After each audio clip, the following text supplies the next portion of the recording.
গেছে গা তিনটা বেজে যাই আমরা চলেন এই চলেন ভিডিও তো করতেছি হ্যাঁ চিল্লাও কেন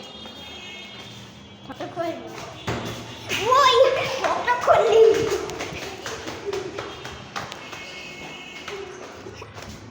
আমার ফ্রেন্ড অনেক পাগল খাই টক টক করে মানুষদের বাসায়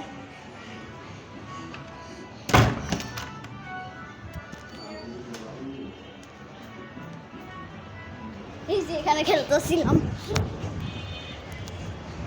video like and subscribe guys এ বেটা চুল কাটিস কে এখানে লাইক করি ভিডিও আচ্ছা দাঁড়াও